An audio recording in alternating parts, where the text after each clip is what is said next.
Hello everyone. I hope you had a wonderful holiday season, and I wish you a very happy and healthy new year. Since many of you have been asking about what has been going on in Monessen, I felt that I should try to shed some light on some things. There have been good and bad things that have happened this year. I'd like to highlight both. Let's start with some of the bad. You may be wondering why I'm filming this at my home. It's because, unfortunately, I am not welcome in my office at City Hall. When I go there, I'm harassed by a certain council person, and the alarm system code has been changed, blocking my access to a public building. A few days into my term, in January 2018, I asked the state to look into what I felt was potential pension fraud. The Auditor General, De Pasquale, did an audit which can be found online. The audit mentions that the Monessen Police Pension Fund Administrator was fired, and that position was given to the brother of a partner at the city's law firm with the same address and suite number, with no documentation and against the wishes of the Monessen Police Pension Board. That audit has been sent to the federal government for a potential investigation into the matter, which could lead to felony charges if convicted. Council has yet to resolve the pension issue as the state has requested. When Council found out that I went to the state, they were unfortunately very unhappy and against me trying to have the matter looked into. I feel that Council started their intimidation tactics when they found out that I went to the state and that the situation was gaining traction. That is when the harassment and intimidation began, in my opinion, including a remark made by a council member that the public should come to my home with torches and pitchforks and hog-tie me. This kind of behavior is unacceptable for anyone to display, let alone a public official. Another issue that has carried over from 2017 is the sale of the former Monessen Municipal Complex in Eastgate.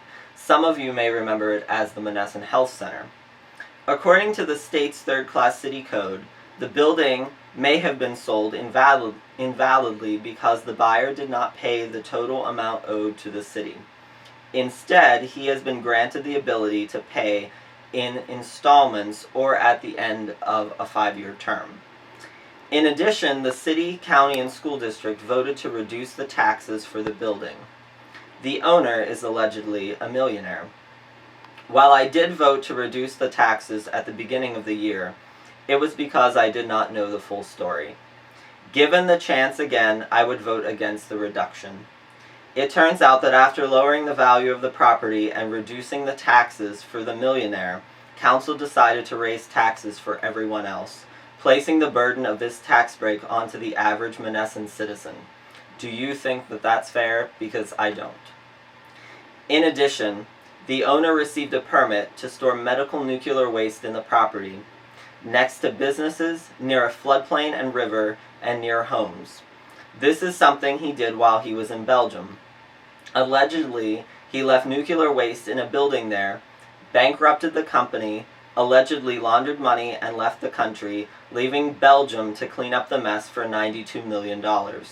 He is being taken to court by the Kingdom of Belgium and the Canadian government.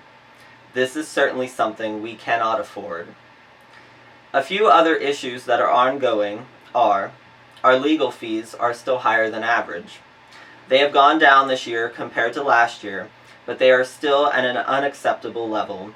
We are under the $100,000 budgeted amount, but not by much. There have been buildings demolished that indeed were safety hazards and needed to come down, such as the old Monessen Mini Mall on Donner Avenue. The Monessen Redevelopment Authority does own these buildings, however, not the City of Monessen. Since that is the case, the Redevelopment Authority should be paying for their demolition, not the city. There is apparently a development plan, but neither the public nor I have seen it yet. I'm certain everyone is interested in seeing what their intentions are. The non-uniform employees of the city still do not have a union contract because of negotiations between Council and the union not yielding any results. It seems the Council is trying to weaken and attack our employees' union, which is quite a shame. Our city would not be able to function without its employees. This contract includes office workers and streets and parks crew. The negotiations are still ongoing, and their contract has expired as of New Year's Eve yesterday. Lastly, police overtime costs are $60,000 over budget because the lack of desire to hire full-time police officers. Currently, we have 17 part-time officers and 6 full-time officers. Now for some good news. First, I would like to commend the street department and the police department. The street department has been continuously maintaining roads, grass, plowing snow, etc., even with limited people and resources. There are 6 full-time street and parks department employees. In the police department, Chief Smith was newly appointed in February. Since then, he has taken on a community policing model which has been connecting our youth to the police officers and forging a relationship with them in the schools and community. One notable example of this is the National Night Out event at City Park, which drew hundreds of people, including children, and connected the police with these children. The department has 6 full-time and 17 part-time officers, and Chief Smith has been making it work, even with limited resources and limited full-time officers. The police department received a grant from ArcelorMittal for police equipment upgrades, and the FCSLA and Lions Club donated money for body cameras for our officers. Currently, both fire departments, number 1 and 2, are working together in collaboration to find ways to get grant funding to increase safety for their members and for the community. Several roads have been paved in the city, including 12th Street, Maple Avenue, and Chestnut Street. Donner Avenue, State Route 906, is being paved by PennDOT for the first time in decades. The road construction on Donner Avenue will continue through the summer. PennDOT will continue providing updates through this process. In 2018, there was a sewer collapse that occurred on McMahon Avenue. The area was secured and the line was repaired. The cost was around $80,000. Many of Monessen's restaurants are doing well with business, such as Lucchese's, By George, Laida's, and many others. Monessen-based business Keystone Bakery has expanded its Bell Vernon store and teamed up with Shorraw-based Perked Up, adding a cafe into the bakery location in Bell Vernon. 2 new businesses have opened in our city in 2018. The Physical Therapy Institute in the city's Eastgate section, and Union Bridge Capital on 7th Street.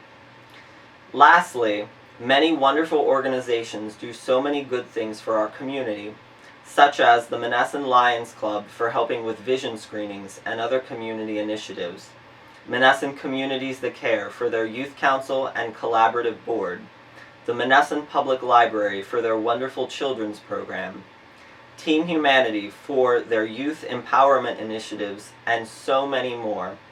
There are kind-hearted people and forward-thinking organizations in Monessen, and we are very lucky to have them here. Without them, Monessen would not be able to keep the community hopeful for the future. Next year, I hope to bring you a more light-hearted State of the City address, but until then, I will continue to update you along the way. I wish you a happy and healthy new year with all the blessings of life that you deserve. Thank you.